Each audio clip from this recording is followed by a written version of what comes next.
Hello Spacers! Today we are going to be checking out the ships you can get in the careers mode and where they rank with each other and why I've ranked them the way I have. This is going to be connected to my other video which is on how to kind of get the most out of the careers section. Feel free to check that out, that is one of the earlier videos on the channel. Without further ado, let's get started. So we're going to begin with the customs. Now, it really depends on how you're playing the game. If you want to have a ship that is cheap, for example, you can look at the mortgages are really cheap here. Yes, I know I'm doing this on PowerPoint. It's just a really easy way to create quick and dirty transitions. They're quick and dirty, and if you just want a ship that you can get out there, get salvaging in, and then get out and finish salvaging, then customs are the way to go. If you don't want to upgrade your starting ship. I do have to warn you though, there is no way not to pay off this mortgage.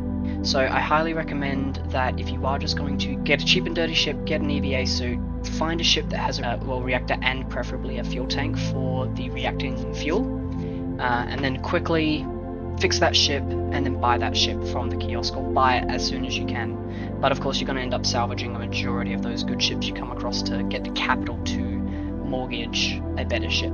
But yes, these are the two worst customs. The retrofit is by far the worst, no oxygen. The box sled also has, to an extent, very little oxygen. It has this little pressurized compartment, which is okay. It's got cargo webbing here as well, which allows you to store stuff in space, which is good. And yeah, the box sled does have a tiny oxygen tank.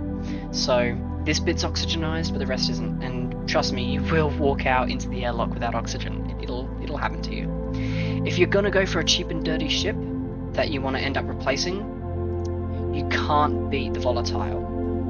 The Volatile is the only ship you can get for free. Unfortunately, it does come with the negative of when you get this ship, it's not registered to you, so if you get pulled over, you're kind of in trouble. You get it by winning, or more accurately, stealing a key from a gambler. It's a great ship, tons of thrusters, moves really quickly, doesn't have oxygen, but does have like doors and a pressurized compartment that you can oxygenate. I think they may have changed that. Yeah, it looks like they did change that recently. It does have an oxygen canister, so it is oxygenated. Really great ship for just getting out there, finding another ship, repairing it, and then going and buying that ship and not doing anything with your starting ship. So yeah, if you're gonna go for a custom model, don't get a ship. Just go adventure after adventure after adventure until you hit the Volatile. You cannot beat it. Free, great oxygenated, decent cargo space, brilliant ship. Next, all of the Ryoka classes are marked TU, so it really seems like there's been a mix-up where the make has been swapped between the Tetsudo and the Ryoka, but in any case. These are both salvage tugs. They're both pretty good. Cheapest one is of course the 77A, but again, what you get in cheapness you lack in your amenities. The benefit with the Ryoka is, of course, you've got you do have less thrusters, but it's smaller, so it will generally need less thrust. It comes with like a heater and a cooler, like most of these ships do. It doesn't need any maintenance, which the Ryoka 77A does need maintenance. It's got some broken floor tiles, as you can see. The Ryoka 78 does have an oxygenated compartment, pressurized compartment. It's basically got all you need for a starting ship, but it is pricey. But again, you don't need to repair it, you can just get straight out there, get salvaging. It's a good ship if you're going to build it up. The Ryoka 77A is, in my opinion, better because it starts you off with more space and more thrusters. So even though it is bigger and weighs more, it's got 4 thrusters as compared to 2, so it can travel a lot better.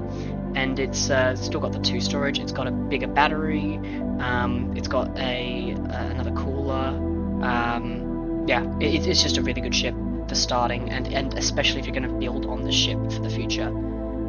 Absolutely recommend the Ryoka 77A. It's the second best Ryoka ship. The best Ryoka ship is by far the TU 76A. Now, it comes just wrecked. Like, it is one of the most damaged ships you can get on start, and it's also one of the most expensive. But if you're going to keep a ship to repair for later and to use later, and you will like use the ship as a mortgage and then you will upgrade the ship, cannot be beat. Tons of storage space, 3 tanks at start, so 3 of these nitrogen fuel tanks at start, which is It's far beyond anything else for the start of the game. It does require a lot of repairs, as you can see. It's got a lot of broken hulls, and a lot of its components also need repairs, but right out of the gate, it's got good opportunity to get started. You can move like your console up to the top, tons of storage space down here, decent amount of like space for like a high up close to where your cockpit is, oxygen section or recreation section. Great if you're going to be building on it in the future. A really, really good ship. The best of the Ryoko class in my opinion. Alrighty. The Tessudo class. One of the best classes, and again in my opinion the TUs are probably supposed to be Tessudos, but anyway, it doesn't matter. The Tessudo classes are fantastic. They come with their own unique names. Each of them are honestly really, really good. I personally think the Melody is worse than the Lilliput. Hear me out, controversial opinion, I know. The Melody, whilst it is oxygenated and it has great room for like cargo scaffolding, accessing these fuel tanks sucks. You have to EVA to access your fuel tanks, and you always have to replace fuel tanks. It does have 3 fuel tanks at start, which again is the best. There is no starting ship with more than 3 fuel tanks at start. And that's great, like that's really, really, really good, and it comes with 2 batteries, and it's got a heater, it's got a cooler, it's got oxygen, it's got your comm center, but it is tiny. It is a small ship. Like the internal storage space is nothing. You've got a bit of external storage space and space to add external storage, but aside from that, honestly, not great. And it's one of the more expensive. The Tessudos are always expensive, as you can see, but it is one of the more expensive classes. Do not recommend the Melody. Like, it's good, but it sucks to retrofit and make better. It's got cargo webbing, but like, it's not great. The Lilliput is surprisingly good. 2 RCSs as opposed to the 1. Oh, sorry, it has 2, my apologies. 2 RCSs as well. It's a little more expensive, so your payments per shift is higher, unfortunately. It is an older ship compared to the other one, but it doesn't require any repairs. It's pretty good to go off startup. You just get rid of one of these seats and you're rocking. Tons of internal storage space, no webbing and no external storage, which isn't great. It only has the 1 RCS module, so you don't have a lot of fuel, but it's a light ship, so it moves really, really quickly, and you've got a lot of storage space. Whereas this, it says, oh, 5x6, but that's from here to here.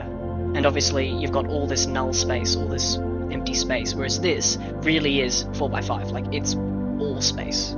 You have all that space for yourself. Now you might be thinking, oh wow, the Lilliput sounds great. The cost of mortgage sucks, but if you're going to keep a ship to upgrade it, so you're going to actually use your mortgage, oh, Lilliput sounds good. Well, wait until you see the Dream. The Tessudo Dream is a passenger shuttle, and it is ridiculous. It is the slowest ship, having almost 4,700 kilograms of weight and only 2 RCS thrusters, but it is cheap. Compared to this one being 9th and this one being a similar price but with less storage space, this is ridiculously good. It comes with 2 RCS thrusters, 2 fuel, 4 seats that you can sell and have a shitload of storage space, 2 oxygen intakes, so if one goes down you don't suddenly run out of oxygen, you've got more oxygen. It is just by far the best ship in the game. If you're going to buy a ship and you're going to upgrade a ship, there really is a good reason it's called the Dream, and it is the only ship that I've put in S tier in my tier list. It is by far the best of the Tessudo class. Massive size, it weighs a bunch, but it does have that RCS, and you're in space, so weight is okay provided you slow down ahead of time, otherwise you're going to end up crashing. And if you get rid of the the seats that you don't need, you can cut down on that weight. If you're going to upgrade it to be a bigger ship, it's perfect for that. It already has a space big enough for a reactor and fuel storage at start, which is ridiculously good. So yeah, that is my tier list of the best ships so far for Korea in Ostranauts.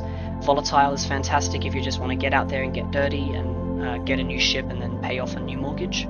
Dream if you want to actually use your mortgage and build on your ship, which is what I always recommend people do. The Dream ship is fantastic. Tessudo 70 and Tessudo 76. 70's better, fight me. 76, not great. But still much better than your alternatives. Lilliput's good. Melody is okay, but honestly it looks better than it really is. You might suffocate trying to refuel. And your bobsled and retrofit, again, if you just want to get out there dirty, get something cheap, buy a new ship once you get it, fixed up. you want to go for your retrofit or bobsled. Retrofit is by far the cheapest ship in the game at game start, unless of course you get the free ship with the volatile.